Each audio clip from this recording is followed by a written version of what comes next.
So do you know what we're talking about today? No, I have no idea. We're going to talk about a topic that is very debatable in the leopard community.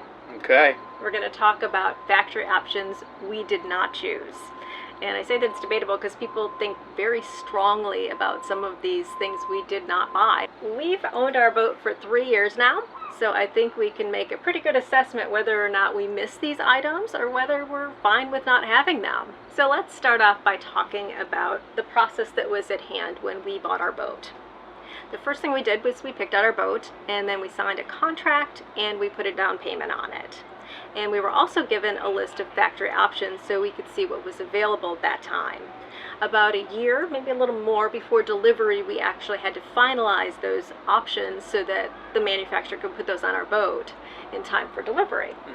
So the base model is pretty basic, and there are a lot of factory options you can choose from, anything from a dinghy davit system to which electronics package you would like, to whether or not you want a Watermaker, to whether or not you want air conditioning, to whether or not you want a washer and dryer.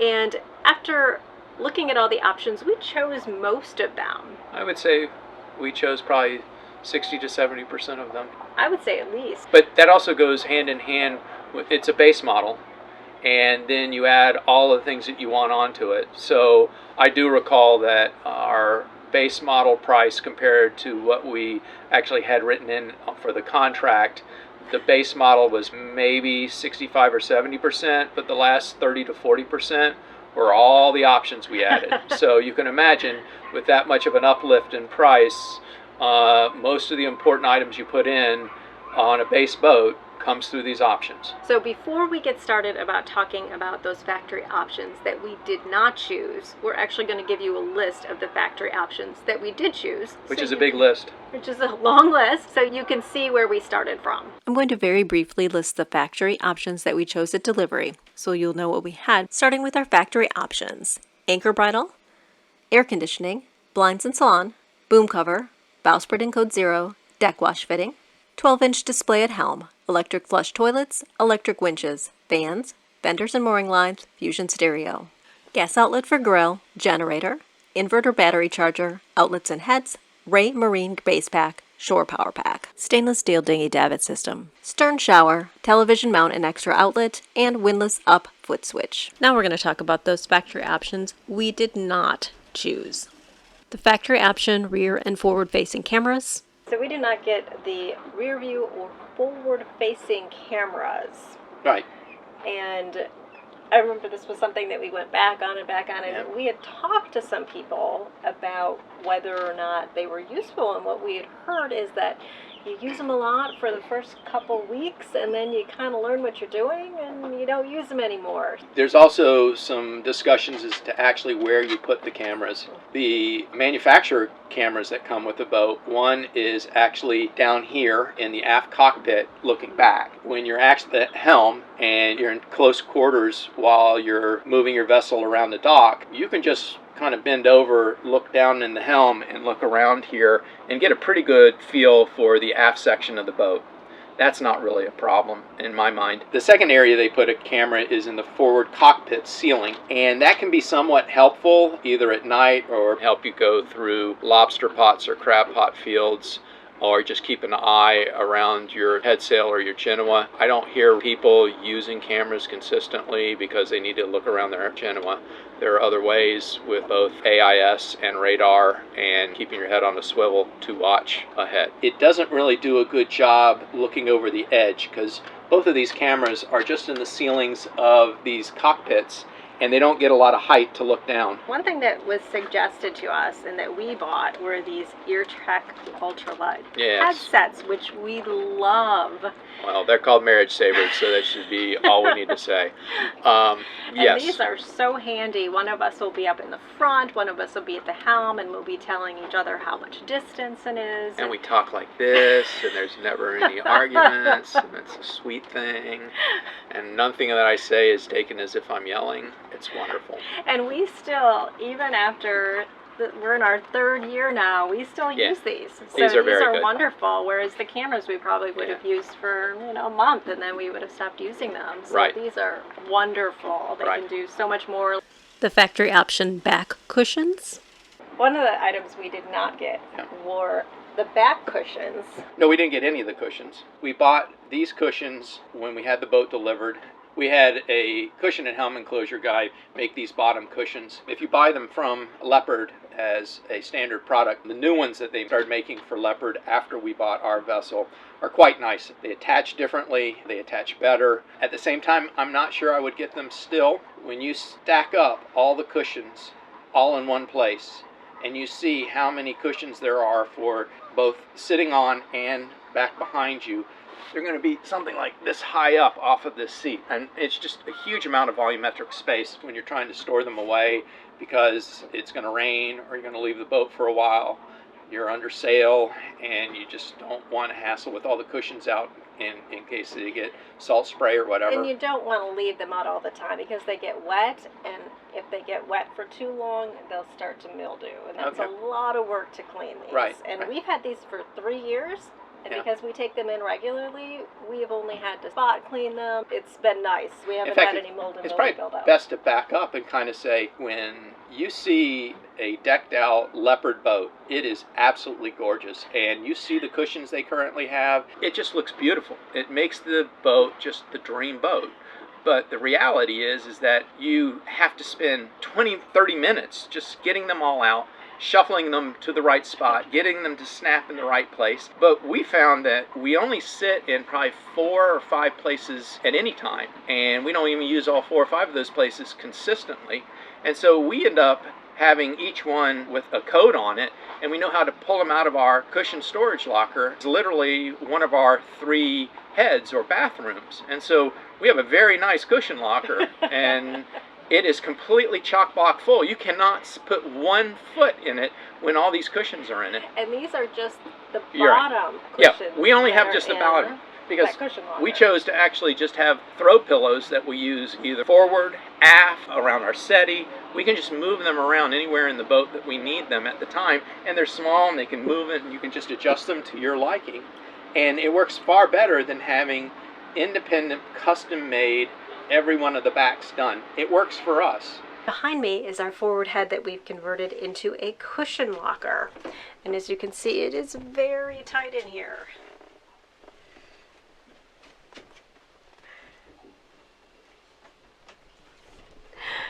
We actually have to put things in a certain order and take them out in a certain order. Otherwise, we just can't get them in there. It's very tricky. And as we've said, these are just the bottom cushions. The factory option Faux Teak decking. Another thing we did not get is we did not get the Teak look decking. We were really debating on that because it looks really nice. We've gone back and forth on the faux decking, either with the manufacturer or after the manufacturer. And after 3 years, we're actually very pleased we did not get it. Right. The positives is it's nicer on your feet. It can make your boat look more complete, and in few certain areas you actually get a little bit better traction, though most of the exposed fiberglass has a non-skid on it, and it works fine for us. Leaving the fiberglass just with the non-skid exposed, it's easy for our feet, but for the dog there is some sliding around. But I can also report that their paws and the non-skid decking are a perfect match.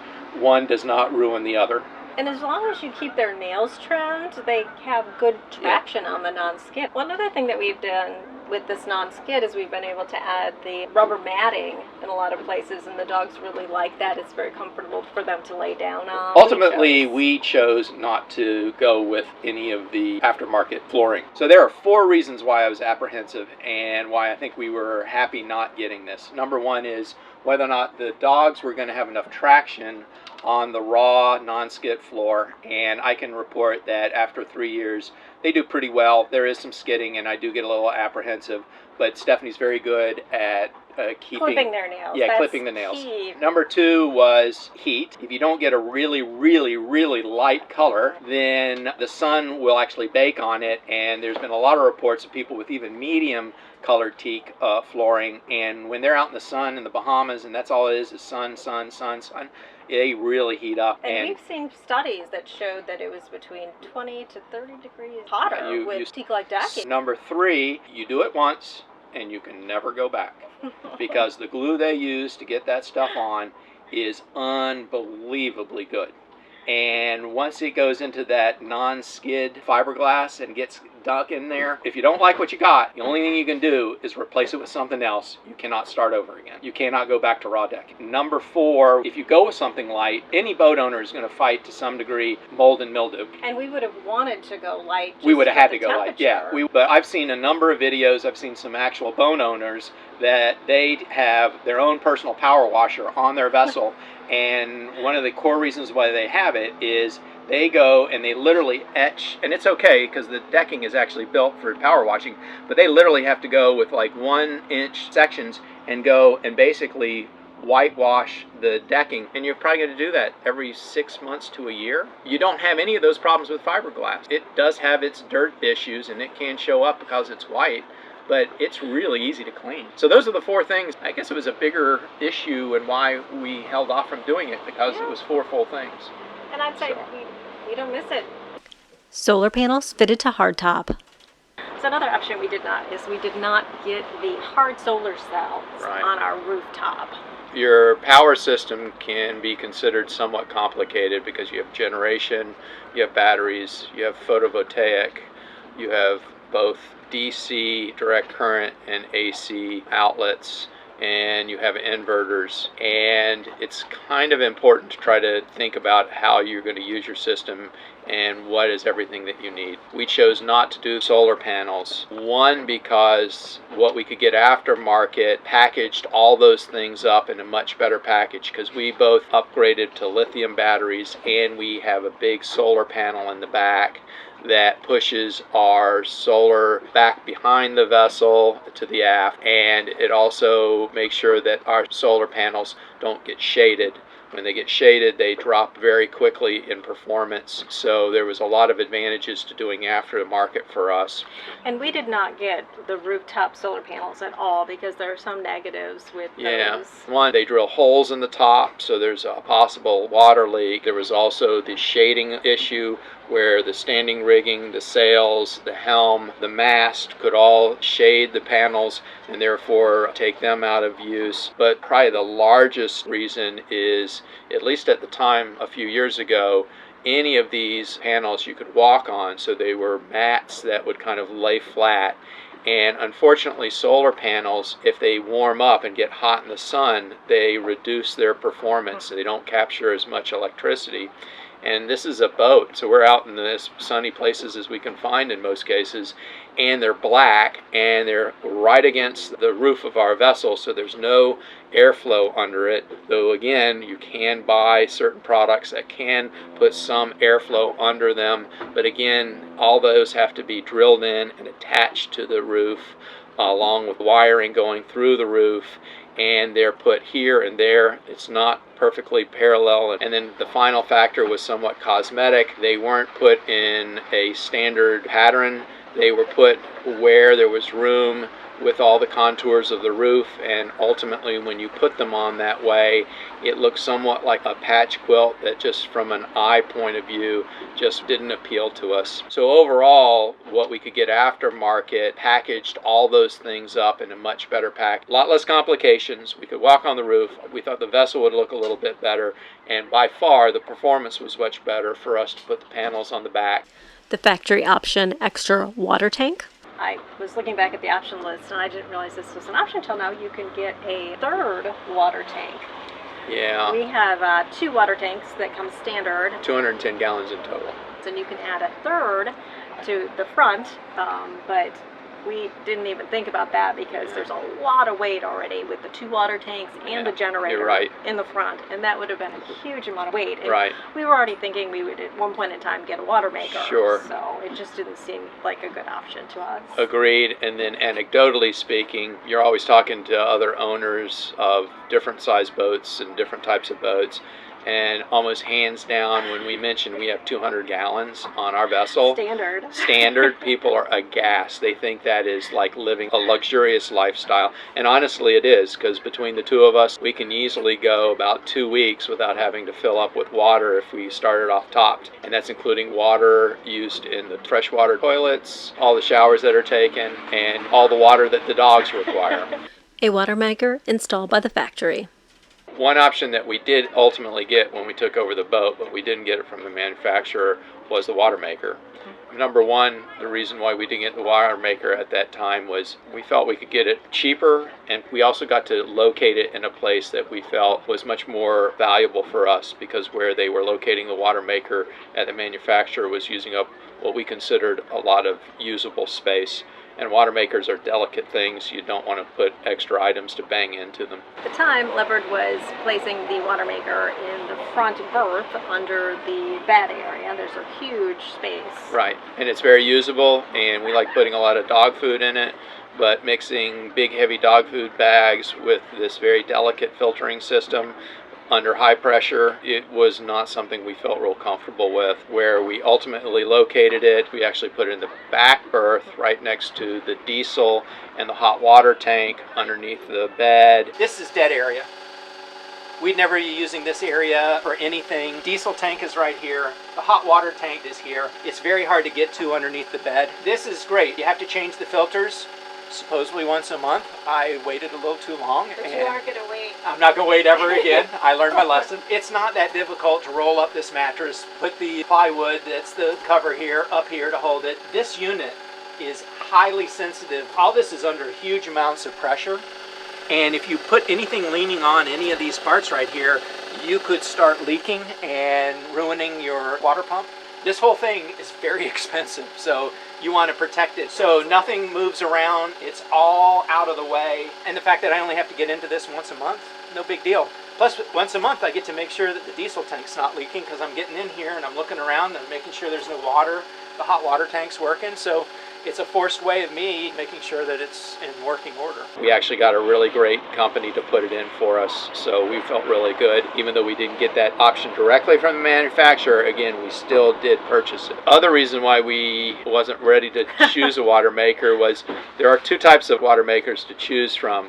An alternating current one that can produce a lot more pressure and is louder, but it makes a whole lot more gallons per hour, which is nice because you can just turn it on and in a few hours have 100 gallons made. That's going to run off your generator. Right. If you're using the AC. Unless you use a very large inverter to run the AC. Or what we chose ultimately is a DC pump. The DC creates the high enough pressure to make water, but instead of making 30 to 50 gallons an hour with AC, we're making 17 gallons an hour. And if you're down 100 gallons, that's a good 6 hours of running a Watermaker. When you're first getting used to your Watermaker, be around when it's running. Most of us don't. Once we get used to it, we'll turn it on, go do something till we get back before it's overflowing.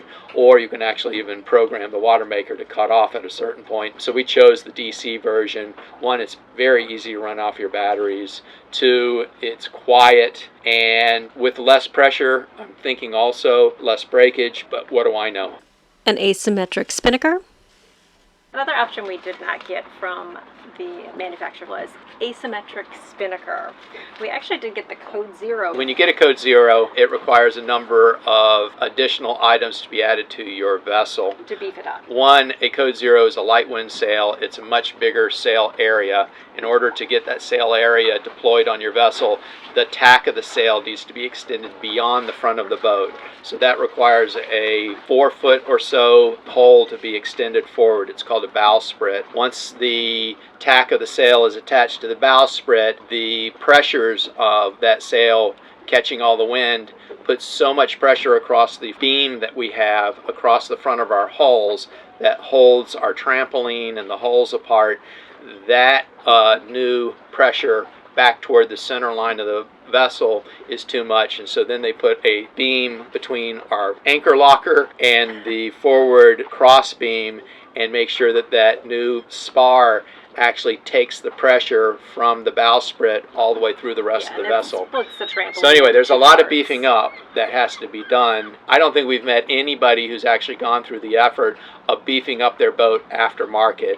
This is something where Leopard has to re-engineer a portion of our vessel just so this bowsprit will work properly. The reason why we're talking about all this is that we chose not to get an asymmetrical spinnaker. That one does not require hardly any additional hardware. You can also go with a parasail, and personally at the time I've always thought that maybe we would want something like that sail, but that's a sail that is used for very long voyages where you're going with the trade winds, but they are very expensive, and until we actually have real need for them, there are other ways to sail that does not require you to get them. We have not gotten one yet either. If Not we were for to lack do a of- crossing, we would definitely get Yes. one. A shortened mast and square top mainsail. Another option we did not get is the square top mast.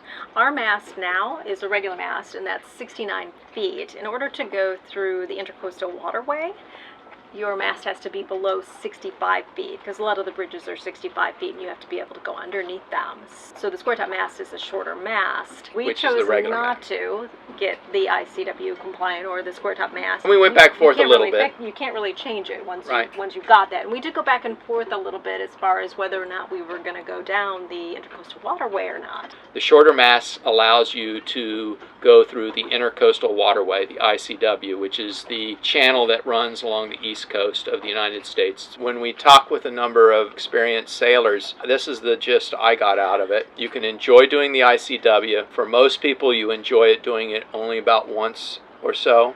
There are sections that are beautiful, but it's very narrow. For the draft of our boat, there's always a chance that you will hit a shoal or hit a shallow at low tide. It's not the easiest thing to go down and just relax because it's so narrow. You're always watching. The ICW is like 1,000 miles long, so you can imagine 1,000 miles of curve and everything where you're constantly on the ball trying to go along without either hitting a vessel or try to watch vessels pass in these narrow lanes and not hit a shoal. And also some of the bridges aren't 65 feet. They're actually lower than that, but they're raisable bridges, so you have to wait until either some of them have times that they open, some of them you have to call the bridge tenders. So a lot of people complain about those having to go under those bridges. Secondarily, there is an aggravation aspect with square top masts that we've heard about. That is, when you raise a square top mast, and a square top mast is basically, instead of having a triangle,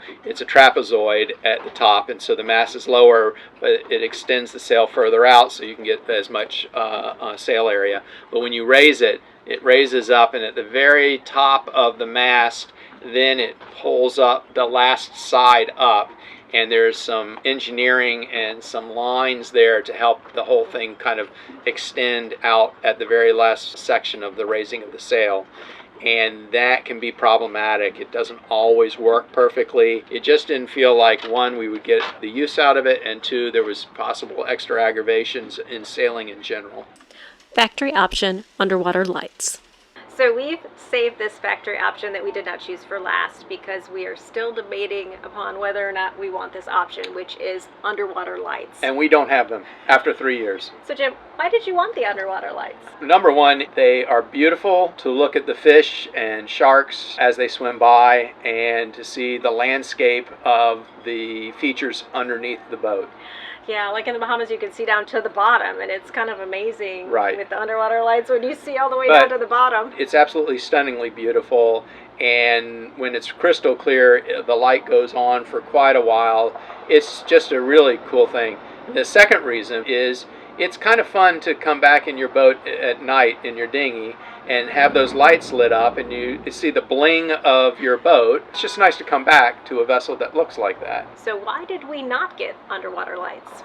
We didn't get it because, one, the cost was quite considerable, and we went up to the Chesapeake. There's not much to see No, underwater. you can bling it, but we also had a brand new boat, and it's very nice. We also were new with our electrical system, and we do know that the lights can draw a considerable amount of powder. For the fact, I realize it's not that bad. We would have wanted to have underwater lights probably aftermarket at the time, and the reason why is because there's a lot of different options to choose from, and if we do get underwater lights that are mounted down our vessel, I wanted the multicolor, really bright lights, and I wanted them to be mounted so that they shot out from the boat and not directly down. The more they shoot out from the boat, the more you can look down and see them. And so if we were going to do that, we actually had to have the boat pulled out of the water by a lift so they could drill the holes and put the lights in and then put it back down.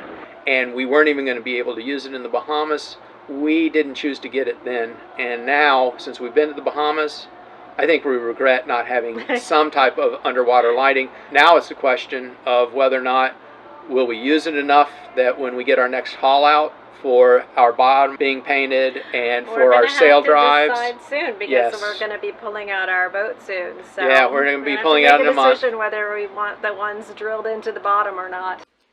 So, pups, what'd you think of this episode? What's that? 3 paws up! So if you're enjoying this episode, please remember to give it a thumbs up and also subscribe to our channel.